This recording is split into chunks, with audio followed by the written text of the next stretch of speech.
Saya selaku kepala daerah berterima kasih kepada tim penggerak PKK sangat membantu program-program pemerintahan, terutamanya menuntaskan kemiskinan. Yang kedua tentang rumah tidak layak huni. Bahkan rumah tidak layak huni sudah kurang lebih 7 atau 8 yang sudah disumbangkan oleh tim penggerak PKK. Itu tidak ada APBD-nya Rp1 pun.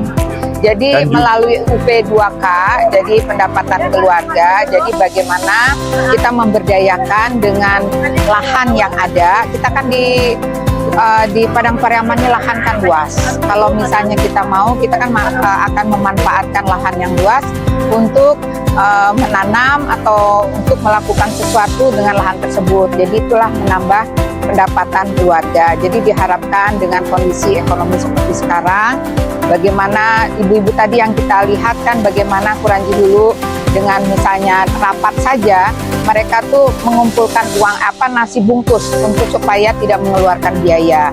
Kemudian ada acara apapun mereka badonce. Jadi semuanya dibuat tidak membebani. Jadi dalam kondisi seperti ini, memang itulah yang harus kita akali. Kita harus inovatif untuk menghadapi kondisi ekonomi seperti ini. Jadi supaya tetap kegiatan tetap bisa berjalan.